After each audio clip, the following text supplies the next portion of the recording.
So with photographs, we would handle them by holding the edges. So where are my photographs? If you've got an actual edge to a photograph, like this Polaroid, then make sure that you're holding just from that bit.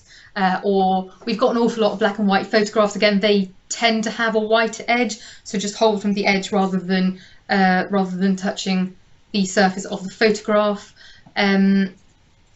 But with sort of standard photographs, then you just have to go from as close to the edge as you possibly can, so you're barely holding it.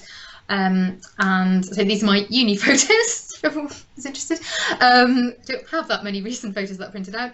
That you're holding from the edge, so you're trying to keep as far away from any of the relevant subject matter of the photograph as possible. And you also want to keep the image side away from any other surfaces, because all of the compounds that are on the surface, especially if they're wet, they become quite mobile, and then you run the risk of transference and loss of the image.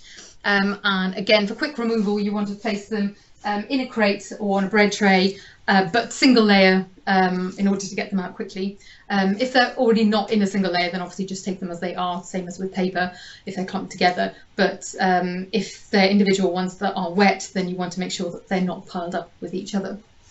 As with paper and with books, mould is a very obvious issue. You've also got different chemicals used for different photos at different times. So you do, again, want to make sure that you're wearing appropriate PPE. And if there is already mould growth when you're dealing with them, then you probably want to wear a mask as well, because a lot of people do have a sensitivity to mould. So from a safety point of view, we definitely have in our risk assessment that if you're dealing with mould, we wear a mask. We wear an FFP3 mask. So yes, you don't want to allow the surface of the photograph to touch another surface. So ensuring that they dry basically flat or hanging, and yeah, same sort of order of removal as previously. So if you've got wet or damp photographs, which of me and my brother going on a trip to a coal mine, that's what we did in Wales, the emulsion will become sticky, so trying to avoid touching the surface as much as possible is I can't stress enough how important that is. So you want to keep your hands and anything else really from touching the surface.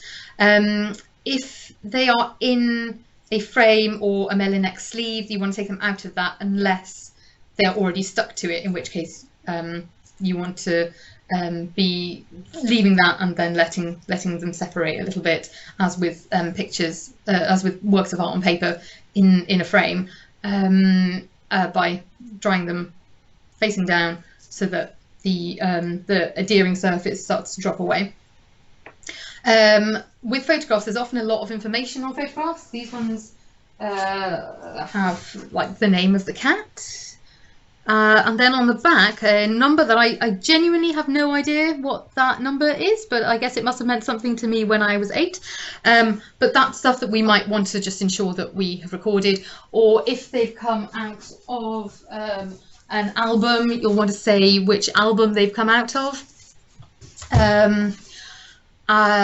If they're dirty, you can wash them, as with books, by immersing them in a bowl of clean cold water. You can agitate the water slightly. I did think about demonstrating that, but I just thought it really wouldn't show up that well. But you're basically just immersing the photograph face up, agitating it in the water, and then lifting it up at a slight angle so the water comes off, and then you've got your clean photograph, though it will still be wet.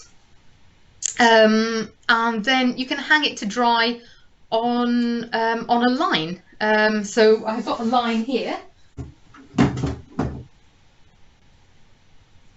Okay, so yes, you take a plastic, rubber or silicone grip peg, and then you're just going to make sure that it doesn't actually touch the surface of the photograph.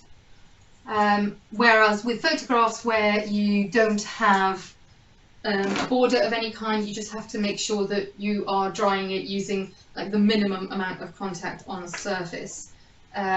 So I'm going to assume that this bit of blank wall on my my uni bedroom photograph is less detailed and important than other bits, and then peg it up there. This one might be actually this top corner, and that, and then you can just leave them there to dry, that works really well. Actually, looks very straightforward, and you can have obviously quite long lines, and they can go over other areas where you're working. The drawing line is really straightforward, and of course you might also have some paper pamphlets or something on there as well.